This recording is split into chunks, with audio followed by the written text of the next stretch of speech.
Vamos lá, então. Bom, a gente já tinha visto na aula anterior, né, crise de 29, o New Deal, e a gente chegou a ver ali algumas características gerais, né, do fascismo. Bom, quando a gente fala em fascismo, a gente fala num regime totalitário de extrema direita, né? E quando a gente fala do fascismo, do nazismo, ou ainda do stalinismo, a gente está falando de regimes totalitários, certo? Então, o que é um regime totalitário? Bom, o nome já indica, né, o que ele pode significar. É um regime onde existe um controle total do Estado sobre as relações sociais, certo? Sobre tudo o que acontece na sociedade, seja a cultura, seja as relações de classe, certo? A produção artística, tudo deve ficar sob o controle do Estado. Mas os regimes totalitários, eles se baseiam naquilo que a gente pode chamar de ideologia. E aí, claro, olha só, existem vários conceitos daquilo que se chama de ideologia, tá? Inclusive tem teóricos, tem filósofos que vão, ao longo da história, divergir sobre o conceito de ideologia, né? A gente pegar, por exemplo, Marx falando sobre ideologia, ele vai ter digamos, um conceito diferente daquele que outros filósofos vão estabelecer, por exemplo, no século XX. Eu destacaria aqui a filósofa Hannah Arendt, que é a principal autoridade quando o assunto é regimes totalitários, de direita, de esquerda, seja lá o que for, certo? Então, a Hannah Arendt vai dizer que o fascismo, o nazismo, o stalinismo, ou seja, os regimes totalitários de extrema-direita ou de extrema-esquerda, eles têm algo em comum, que é justamente o fato de serem orientados por uma ideologia. E ela diz que ideologia pode ser entendida de uma maneira muito simples, explicar tudo pela lógica de uma ideia, certo? E essa ideia é aquela que o Estado impõe como modelo a ser seguido por todos. Por esse motivo, tá? O fascismo ele tem como característica a ideia de impor uma homogeneidade cultural, social, política, certo? Em seu país. E aí, nesse caso, quando a gente ouve falar nos dias de hoje, fascista, fulano tal é fascista, movimento antifascista, quando a gente vê, por exemplo, governos ou líderes políticos ou partidos políticos, né, ou figuras que têm grande notoriedade pública, criticarem, por exemplo, as chamadas minorias, certo? Como, no nosso caso, Brasil, né? Negros, índios, mulheres. Mas mulher é a maioria da população. Quando eu falo em minoria, vamos lembrar que é minoria em termos de representatividade, certo? Os homens são maioria em termos de representatividade, né? Os homens heterossexuais brancos são, né, digamos, o poder majoritário, certo? Eles são a maioria em termos de representatividade.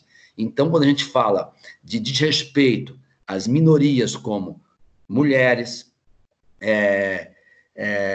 homossexuais, né, os integrantes do L, se bem que essa nomenclatura ela é cada vez, né, digamos, renovada, né, LGBT, até fica difícil dizer, né, LGBTQ+, certo? E aí eu já sei que essa nomenclatura já tem outras siglas ali, mas quando a gente fala de minorias étnicas, como índios, como negros, certo? A gente está falando, obviamente, né, de minorias em termos de representatividade.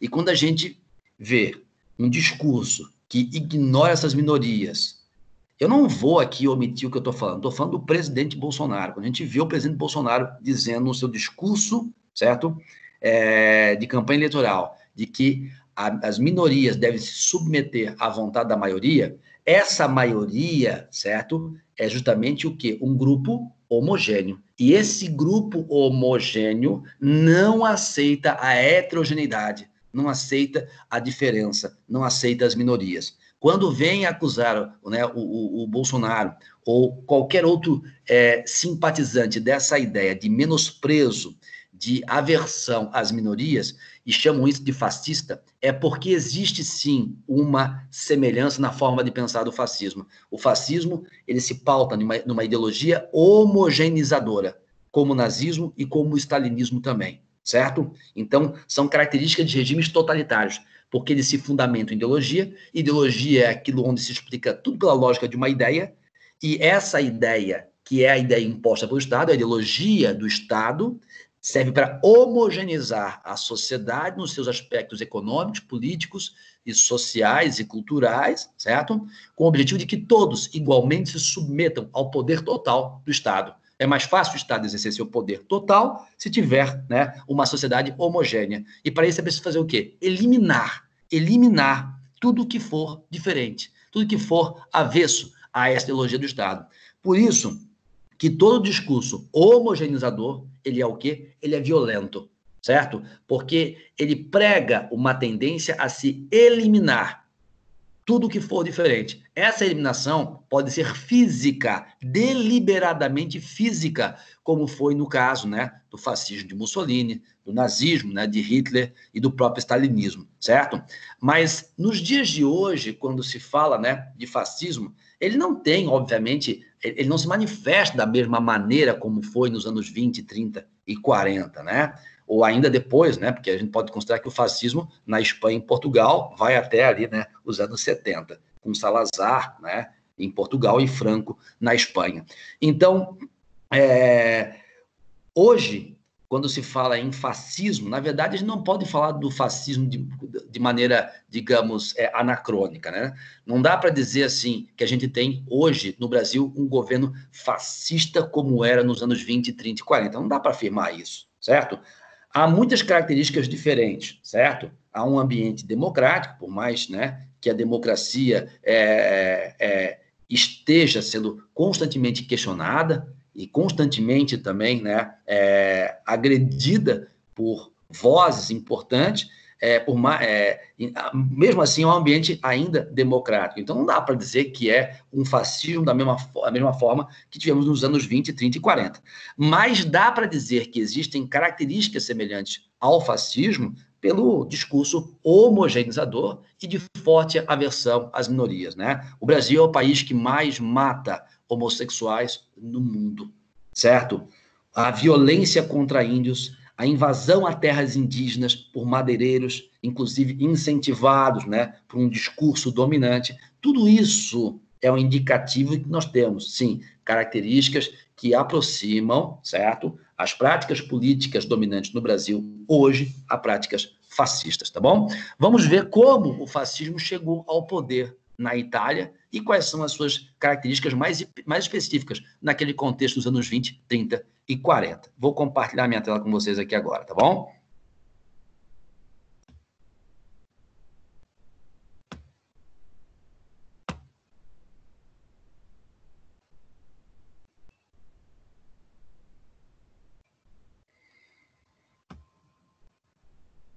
Pessoal, vocês vão perceber que o slide é o mesmo da aula anterior, tá? Eu tenho até depois que conversar com o Rony para ver como é que vai ficar, porque é o seguinte, ó, um tema como fascismo, né?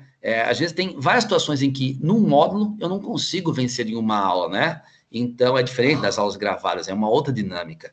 Então, eu vou ver como é que fica a nomenclatura, mas essa aula é sobre fascismo e continuando o conteúdo, né, da aula anterior, finalzinho da aula anterior. Vamos lá, então. Como é que acontece, primeiro, a ascensão, tanto do fascismo como do nazismo? Primeiro, deixa eu dizer para vocês, tá? Fascismo pode ser um termo genérico. Fascismo, o que é? Regime totalitário de extrema-direita, certo? Ele pode servir para o caso da Itália, para o caso da Alemanha, para o caso de Portugal, para o caso da Espanha, até para o caso da Polônia. Então, olha só, nesse caso, então, o nazismo é um tipo de fascismo? Exatamente.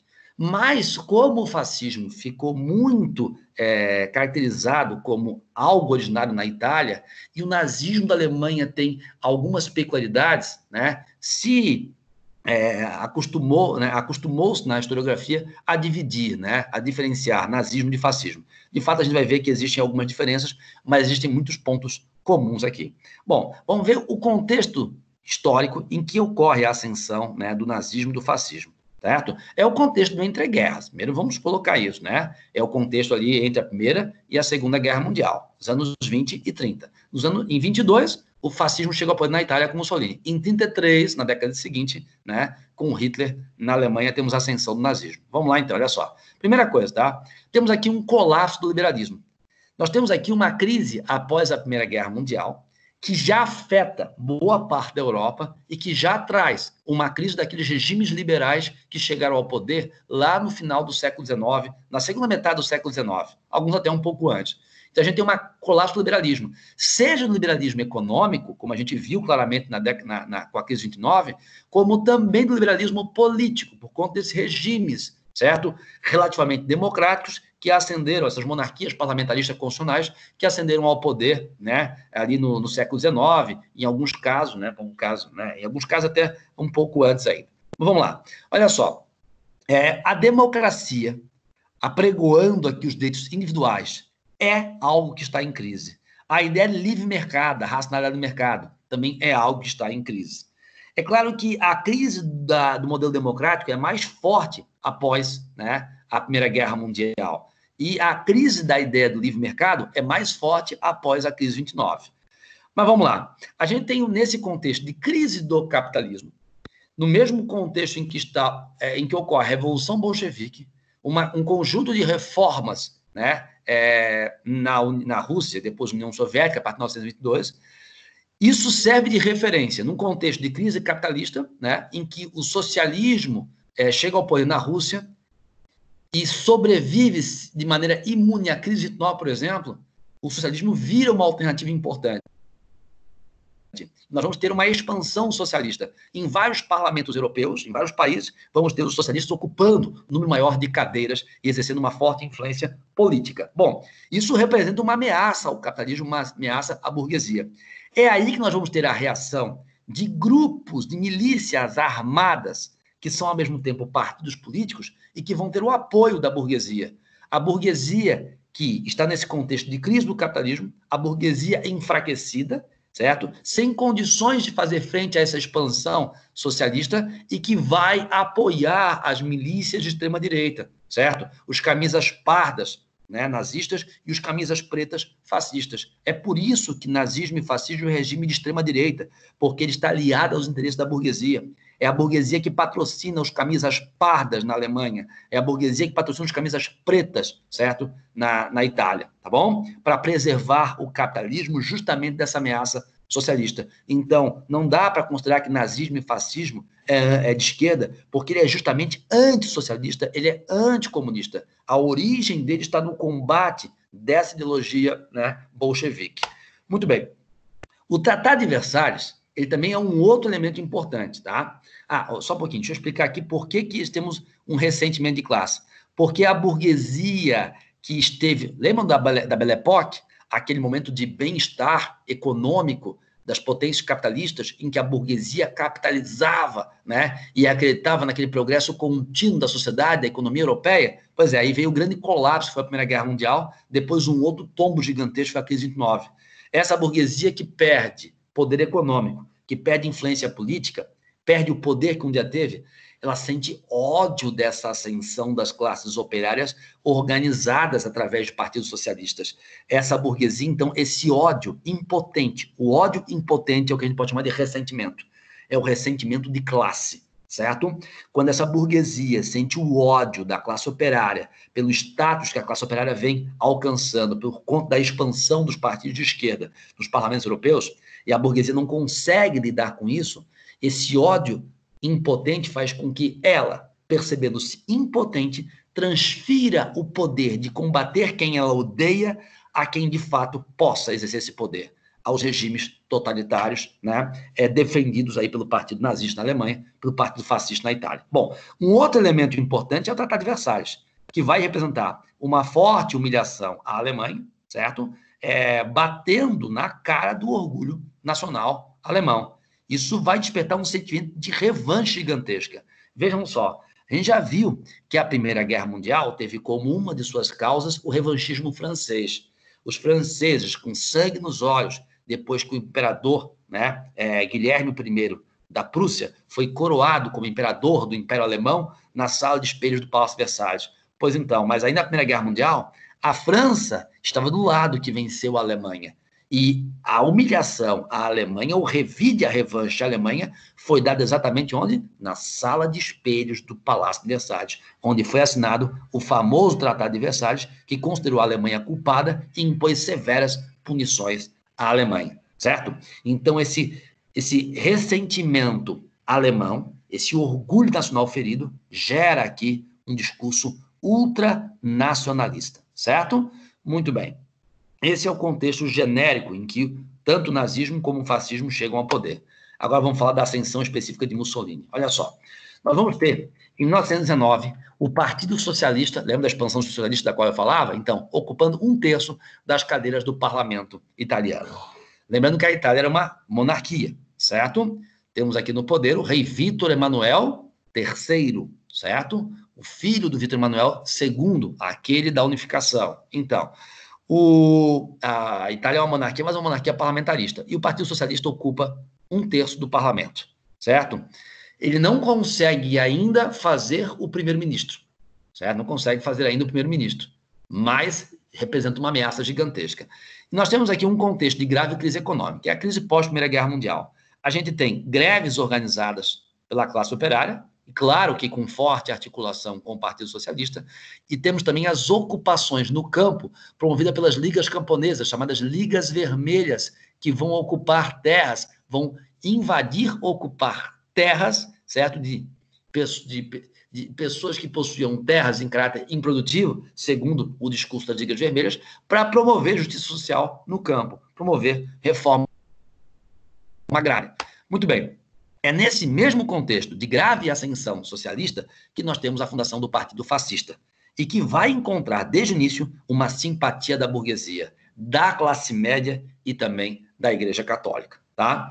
Lembrando que a Igreja Católica tinha um discurso oficial, aquele do socialismo cristão, que do socialismo não tinha nada, né? Mas tem esse nome por quê? Porque o Papa dizia que o Estado deveria intervir nas relações de classe. E a gente vai perceber que o regime fascista ele vai exercer um forte controle sobre as relações de classe. Então, a burguesia vai ter uma certa simpatia pelo fascismo. A igreja, desculpa. E a igreja também, ela criticava as lutas de classe. Por isso, ela era fortemente avessa, certo, ao socialismo, ao marxismo. E a classe média, pessoal, com essa crise econômica pós-Primeira Guerra Mundial, ela perde, né, a condição de bem-estar que tinha até a Primeira Guerra Mundial acontecer. E essa classe média que perde espaço, ela vê a classe operária pobre se articulando politicamente e ocupando espaço político através do Partido Socialista, que ocupa 1/3 do parlamento. É isso, né? A classe média, quando vê as classes pobres ali botarem a cabeça para fora da lama, ela quer empurrar com o pé essa classe, né, pobre para de volta, né, para debaixo da lama. Então, é um ressentimento da classe média, junto com o ressentimento da burguesia. É um ressentimento que significa o quê? O ódio impotente de uma classe que não consegue fazer frente à ascensão da classe operária organizada, né, junto ao Partido Socialista, e que não conseguindo combater, sendo impotente para esse combate, vai acabar entregando o poder para quem possa exercer esse combate, nesse caso, o Partido Fascista. Né? Lembrando que o nome fascista vem do termo em italiano faccio. Faccio quer dizer o quê? Feixe. O que é o feixe? É o seguinte, ó. Feixe, na verdade, é esse grupo. Isso aqui é um símbolo já da antiguidade romana, do Império Romano, tá? Então, esse feixe é uma espécie de um maço de gravetos de avelã, certo? Amarrados. E vinculado a esse, né, esse conjunto esse maço de gravetos, esse feixe de gravetos de avelã, um machado, né, um cabo do machado com a sua lâmina ali, amarrado também a esse feixe de gravetos. Mas o que significa isso, pessoal? Se eu pegar um graveto de avelã, certo, sozinho, eu quebro ele muito facilmente. Agora, se eu pego vários gravetos de avelã, corto eles do mesmo tamanho e amarro eles de maneira bem justa, aí a Clarice torna-se bastante forte, bastante resistente. É a ideia de que a união faz a força. Aliás, muita gente que acha que união faz a força, essa expressão é ditado popular. Não, pessoal, é slogan fascista. Tomem cuidado com isso, tá bom? Vamos lá. Em 1920, tá? Nós temos aqui a formação dos camisas negras, ou camisas pretas. É quando o Partido Fascista forma a sua milícia, o seu grupo paramilitar, declaradamente anticomunista. Eles vão às ruas, porque o preto de luto. É como se a nação italiana estivesse de luto por conta, né, da humilhação que foi a Primeira Guerra Mundial. Mas por quê? A Itália estava do lado que venceu, mas a Itália saiu antes da guerra acabar, em 1917, né? Então ela não teve, digamos, a participação que ela queria ter tido, né, nas decisões do Tratado de Versalhes. Então, a Itália saiu frustrada dessa guerra. Então, o preto significava esse sinal de luto da nação italiana em relação ao desfecho da Primeira Guerra Mundial, do Tratado de Versalhes. Bom, vamos aqui, ó. Os camisas negras ou camisas pretas formam uma milícia paramilitar anticomunista. O objetivo qual é? É combater comunista, é combater socialista, é combater as ligas vermelhas, é combater as greves operárias. Como? Enfrentando, certo? Enfrentando militarmente esses grupos. Então, o partido fascista não é apenas um partido, ele é uma milícia armada, certo? Em 1922, nós temos aqui um contexto de grave crise econômica e social na Itália. Bom, a crise econômica é por consequência do colapso econômico que a Europa toda tem após a Primeira Guerra Mundial, né? Vamos lembrar de novo que a Primeira Guerra Mundial, durante a fase da guerra de trincheira, que foi a fase majoritária da guerra, a estratégia principal que era? Atacar pontos estratégicos economicamente. Então, essa guerra teve como principal orientação que atacar pontes, portos, ferrovias, minas, e isso acabou, obviamente, comprometendo a capacidade de produção da Europa, a logística de produção. Bom, nesse contexto de grave crise do capitalismo, o socialismo vira uma alternativa, né? E por isso haverá aqui, em 1902, uma grave, ou seja, uma forte articulação socialista convocando uma greve geral, certo? O objetivo de convocar uma greve geral era provocar o colapso daquele regime para que se tomasse o poder. Havia o risco de uma espécie de revolução bolchevique na Itália em 1922. Aí, os camisas pretas, liderados por Mussolini, cobram do rei Vítor Emanuel III um combate enérgico a essa reação socialista, ou seja, uma repressão violenta. O rei Vítor Emanuel III toma muito cuidado, porque ele tem medo de reprimir violentamente essa massa operária ligada ao Partido Socialista e isso desencadear uma revolução armada. Bom, mas o Mussolini vai fazer uma marcha. A marcha sobre Roma. São 50 mil membros dos camisas pretas, dessa milícia paramilitar anticomunista, que ameaçam o rei. Ou o rei combate o socialismo, ou então nós vamos marchar sobre Roma. Como o rei Vítor Emanuel III não oferece respostas, certo, de combate efetivo a essa ameaça de greve geral, o Mussolini vai então marchar em direção a Roma com 50 mil homens. É a marcha sobre Roma de 1922. E ali ele vai intimidar o rei Vítor Emanuel III a nomear Mussolini como o primeiro ministro da Itália. E é isso, Mussolini chega ao poder, e chega ao poder como primeiro-ministro, tá? E durante todo o governo de Mussolini, houve por trás o rei Vítor Emanuel III, que foi neutralizado no poder, porque Mussolini vai se comportar, né, como um ditador, um primeiro-ministro que se torna ditador. O Hitler vai seguir o mesmo caminho, né? Com a diferença que no caso do Hitler não havia rei, a Alemanha era uma república.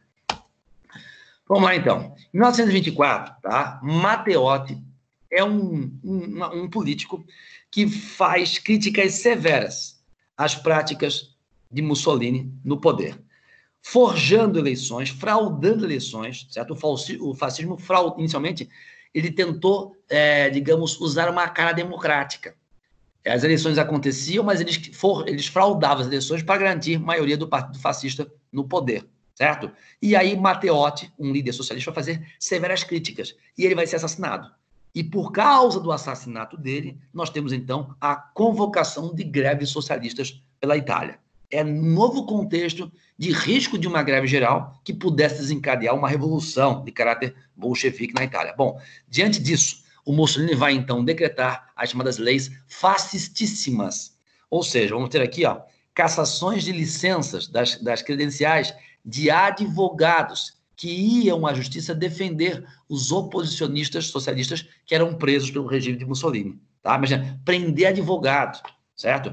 A gente viu recentemente no Brasil, né, situação onde os advogados sofreram com escutas telefônicas, né? Escuta telefônica de advogado, supostamente por engano. E aí depois, quem promoveu a escuta teve que pedir desculpas, porque essa atitude é uma atitude totalmente contrária à noção de Estado Democrático de Direito, né? Então a gente vê aí que algumas práticas fascistas, às vezes, né, se revelam como práticas, né, crescentes num determinado contexto político. E vamos ter aqui, ó, além da cassação das credenciais de advogados, intervenções nas vilas, que eram os municípios, certo? Intervenção quer dizer o quê? Desde fechamento das chamadas câmaras municipais.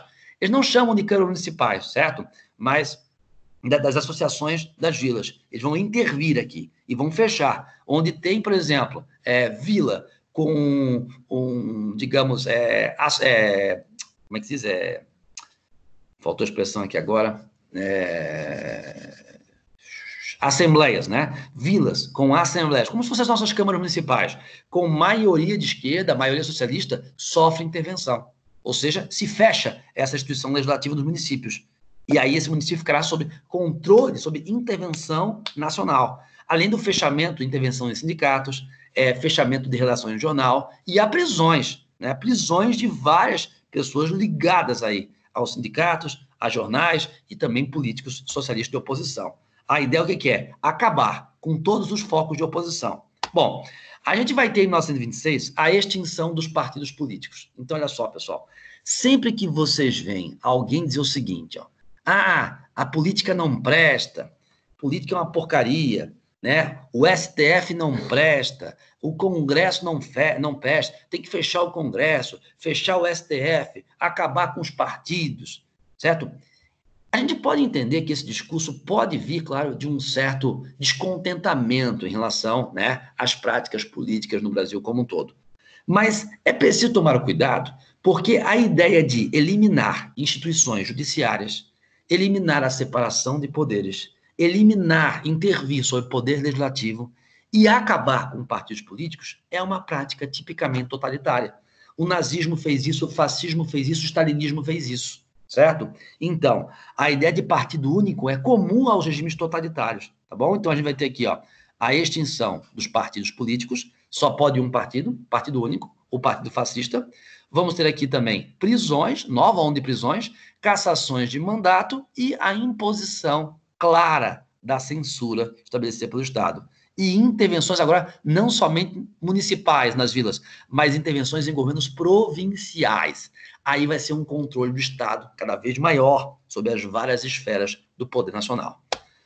Em 1927, a gente tem a Carta del Lavoro, que quer dizer o quê? A Constituição do Trabalho. Aquela que vai inspirar o Vargas depois, né, em 34, né, com a Constituição de 34, depois em 43, com a CLT. Vou explicar depois que influência é essa, né, quando a gente fala de Vargas, claro. Então, olha só. Carta del Lavoro, o que é isso? O Estado agora, tá, ele vai legalizar os sindicatos. Claro, depois que ele interviu nos sindicatos, depois que ele depois que promoveu essa intervenção dos sindicatos, digamos, purgou os sindicatos de qualquer influência de esquerda, de qualquer influência socialista, ele legaliza os sindicatos, claro, porque os sindicatos estão sob controle, né, do partido fascista. E aí ele vai criar aqui, ó, legaliza os sindicatos, as chamadas corporações, são sindicatos de patrões e empregados, onde os chefes são nomeados pelo governo, certo? Então, a gente vai ter o partido fascista dominando os sindicatos, dominando as corporações, tá bom?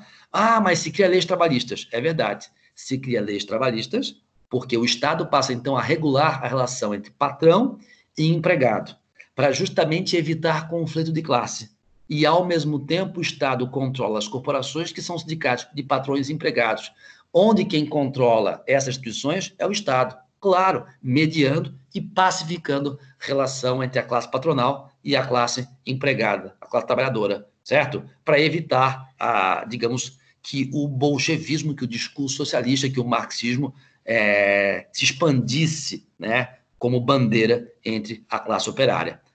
Muito bem. Em 1928, aí, o que Mussolini faz? Já havia um regime de partido único, com a extinção dos partidos, preservando só o partido fascista. Mas agora ele quer mascarar esse regime como regime democrático, dizendo que esse regime ele vem das bases sociais. Por quê? Porque ele vai criar a Câmara dos Fati, que são dos fascistas, né, do partido fascista, e das corporações, certo? Então, o que seria isso? Seria o seguinte, olha só. Quem é que vai eleger deputado? Bom, pode ser eleito deputado. A população pode eleger os deputados, mas dentro de um regime de eleição com partido único. Só vão ter candidatos de um único partido, o partido fascista. E existe uma outra eleição paralela, que vai eleger um percentual de parlamentares, que é a eleição que acontece dentro das corporações, né, dentro dos sindicatos. E claro que são sindicatos controlados por quem? Pelo Partido Fascista. Então as corporações, elas são, na prática, uma espécie de grupos satélites do Partido Fascista, que é fortemente controlado, né, pelo líder Benito Mussolini, certo? Em 1929 temos o Tratado de Latrão. O Tratado de Latrão é uma jogada genial política de Mussolini, porque aqui ele vai conseguir o apoio da Igreja, o apoio do Papa Pio XI, o Papa fascista. Mussolini estabelece um acordo com o Papa Pio XI e coloca fim à chamada questão romana. Lembra do que era a questão romana, pessoal? Deixa eu interromper meu compartilhamento aqui, porque eu preciso falar aqui de uma coisa que a gente já estudou, certo? Olhar para vocês aqui e falar para vocês de uma coisa que a gente já estudou há algum tempo, não sei se vocês vão lembrar. Eu espero que sim, claro, né? Olha só. A gente já falou sobre a unificação italiana, né? E eu disse para vocês o seguinte, a unificação italiana, ela tem como, digamos, último capítulo a tomada dos estados pontifícios, certo? Pelo reino do Montepio Sardenha. E isso acontece em 1870. Inclusive, as tropas do reino Montepio Sardenha vão cercar Roma e vão tornar Roma a capital da Itália. Vão garantir ao Papa, na época, o Pio IX, né, um território dentro de Roma, que é o Vaticano, certo? Mas assim, ó, não é nem um território assegurado como centro da igreja. Não, a igreja pode continuar ali, mas ela está dentro da cidade de Roma. E a cidade de Roma é a capital da Itália. Então não existe Estado, não existe mais nenhum Estado pontifício na Itália, certo? Muito bem. Mas aí, em 1929, o Mussolini, buscando o apoio da igreja, que tinha, obviamente, uma forte influência, né, sobre o modo de pensar das pessoas, ele faz um acordo para agradar o Papa Pio XI e obter, claro, o apoio desse Papa. Ele vai, então, por fim à questão romana. O que era a questão romana? Bom, quando a Itália tomou os Estados Pontifícios e tornou Roma capital da Itália e acabou com todos os Estados Pontifícios, o Papa, na época, que era o Pio IX, dizia o seguinte, ó, eu não reconheço a Itália como país. Roma não é, para a igreja, a capital da Itália, certo? E aí, essa história de que a igreja não reconhece a Itália como país, né, deu origem à chamada questão romana. Muito bem. Essa questão é resolvida em 1929 com o Tratado de Latrão, né, onde Mussolini, como eu disse, vai buscar o apoio da igreja através desse acordo com o Papa. Então, deixa eu compartilhar com vocês de novo a minha tela para mostrar aqui, certo? Essa parte do conteúdo. Aqui, ó. Vamos lá, então. Ó, Tratado de Latrão, 1929, certo? Temos aqui o fim da questão romana. Mussolini faz um acordo com o Papa Pio XI e Mussolini vai indenizar. Ele não vai devolver à igreja os Estados Pontifícios, né? Até porque eles ocupavam ali um grande percentual do território italiano, ali, certo? Mais de 20% de toda a Itália. Então, mas ele vai indenizar a igreja pelos Estados Pontifícios que a Itália tomou da Igreja Católica, certo? E também vai declarar aqui a oficialidade do catolicismo. Bom, o catolicismo já era a crença majoritária, né? Havia poucos protestantes na Itália, então, mas agora se proíbe qualquer tipo de crença pública que não seja a crença católica. Temos, então, a oficialidade do catolicismo na Itália. Então, com essas medidas, digamos, que agradam o Papa, o que o Papa faz? O Papa vai oferecer apoio político a Mussolini, a ponto de dizer que Mussolini era um homem escolhido por Deus para livrar a Itália da ameaça socialista, da ameaça comunista. Sabe essa história de dizer que algum governante tem uma missão divina de livrar um país da ameaça comunista? Pois então, Mussolini foi esse cara, certo? Que teve apoio do Papa para isso. Então, aqui, ó, o que o Papa diz? Frase de Pio XI. Mussolini foi o homem que a providência nos enviou. Um homem enviado por Deus para livrar a Itália da ameaça comunista. Muito bem. Vamos falar aqui sobre a ideologia fascista, então, certo? Com a ascensão de Mussolini ao poder, com a consolidação do fascismo na Itália, vamos entender como é que se deu, então, essa prática, né, política totalitária. Olha só. Primeira coisa, temos o ultranacionalismo, ou seja, um forte sentimento nacionalista, onde o indivíduo se submete ao Estado, se submete a essa coletividade representada pelo líder. O Mussolini é chamado de Duce. Duce quer dizer o condutor, né? O líder. Então, e temos aqui o corporativismo, né? Que é esse controle que o Estado exerce sobre as classes sociais, eu estou falando de classe patronal, né, do patrão e também do empregado, para evitar conflito de classe e criar o que? Uma sociedade homogênea, sem conflito. Lembrando, todo regime totalitário se pauta em uma ideologia, e toda ideologia quer explicar tudo pela lógica de uma só ideia. Explicar tudo pela lógica de uma só ideia significa o quê? A ideia do Estado, a ideologia do Estado. Então, o fascismo, ele é o quê? Ele é uma ideologia homogeneizadora. Ele não admite divisões, ele não admite nada que seja alternativo à ideologia do Estado. Por isso que o fascismo, ele vem sempre combater, eliminar ou neutralizar, certo? As divergências, as minorias. Então, ele se opõe, por isso, ao marxismo, que defende a luta de classes como um elemento de transformação positiva da sociedade, e combate o liberalismo, porque apregoa os direitos individuais. Eu também posso falar do liberalismo econômico, né?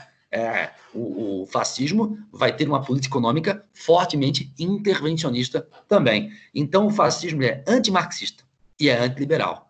Mas ele não deixa de ser capitalista, entendeu? Então, é um capitalismo intervencionista. Então, não dá para dizer que fascismo é de esquerda, porque tinha uma intervenção do Estado sobre a economia. Lembre-se que Roosevelt, o governante do maior país capitalista do mundo, também adotou uma política intervencionista. Isso não fazia dos Estados Unidos um país socialista. Muito bem. Algumas frases, alguns slogans do fascismo Mussolini. Nada acima, nada fora, nada contra o Estado.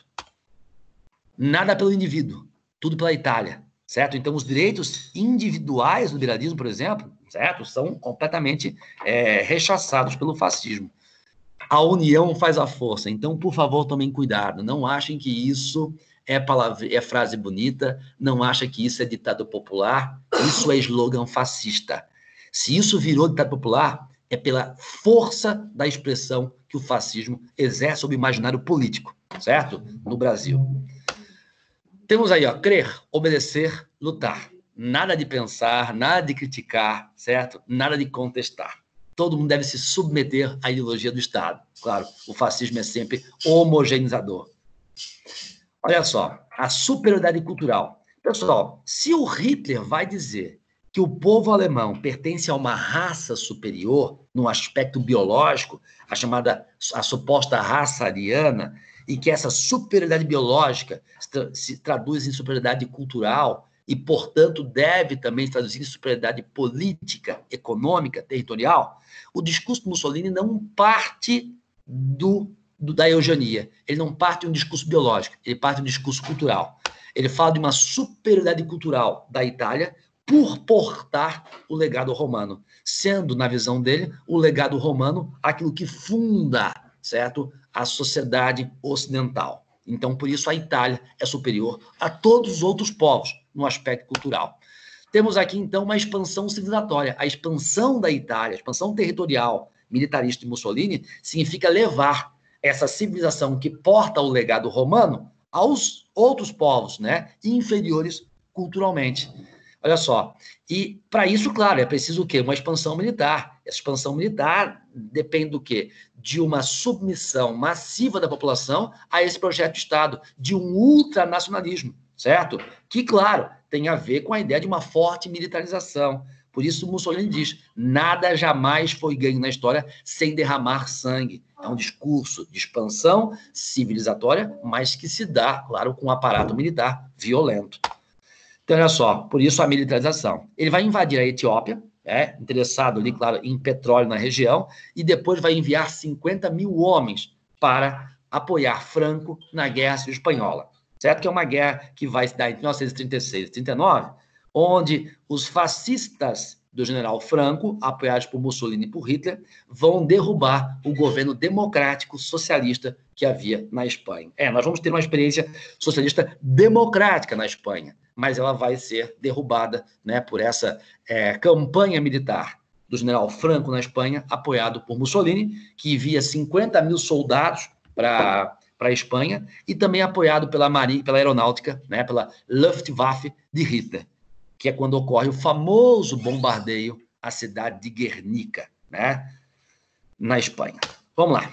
Um processo também crescente de industrialização. Era preciso industrializar-se, né, no setor de transporte, ferrovias e rodovias, desenvolver a siderurgia, desenvolver a indústria mecânica, porque todo esse desenvolvimento gerava subsídio para uma militarização com um aparato bélico tecnológico, certo? Né, com capacidade de dar conta desse projeto de expansão territorial. Temos aqui, então, a ideia de formar o que Mussolini chamava de a Grande Itália, certo? Como se fosse possível, a partir desse projeto de Grande Itália, restabelecer o que foi, no passado, a grandiosidade do Império Romano. Mussolini não escondia essa pretensão, tá bom? E com isso, eu encerro aqui a minha explicação. Tinha dito para vocês que essa lista de exercícios estava no estudo, vocês não deveriam fazer na aula anterior, porque vocês não tinham tido ainda esse conteúdo. E agora, claro, eu encerro esse conteúdo sobre fascismo, tá bom? Na aula que vem a gente vai estudar nazismo. Deixa eu só voltar a olhar para vocês aqui rapidinho. Nossa, tá acabando ali no tempo certinho. Deixa eu abrir a câmera aqui, tá? Deixa eu dizer para vocês o seguinte, olha só. Essa semana a gente tem no plantão, tá? O momento de revisão do conteúdo da prova, tá? Eu vou colocar já daqui a pouco, o Xande me passou há pouco tempo aqui pelo WhatsApp, eu vou passar aqui o conteúdo da prova para vocês, tá? Já vou adiantando, o conteúdo da prova é História do Brasil, toda a República Velha, tá? De República da Espada até ali a Revolução de 30. E na parte de História Geral, vai cair a Crise 29 e o New Deal. Né? A gente já tinha ido em História Geral na última aula, na última prova, até a Revolução Russa, então agora a gente cobra em História Geral pouca coisa, né? Que é a Crise 29 e New Deal. A gente não vai cobrar fascismo e nazismo porque está muito em cima, havia a possibilidade de talvez eu não conseguir terminar esse conteúdo em tempo, então, né? Melhor não arriscar, tá certo? Então eu fico por aqui. Alguma dúvida, algum comentário? Podem falar, por favor. Deixa eu abrir o chat aqui, que eu não estou com o chat aberto. Eu vou colocar o conteúdo no Qualquer Arquivos para vocês, tá? A aula que vem tem a música do nazismo? Claro que tem. Óbvio que tem, tá bom? A aula que vem tem paródia. Tá certo? Pessoal, vou ficando por aqui então. Fiquem bem, certo? Compareçam quinta-feira ao plantão. É das 6h30 às 7h30 da noite, tá? Eu vou fazer uma revisão de todo o conteúdo da prova, tá certo? Tchau, tchau para vocês, tá? Até mais.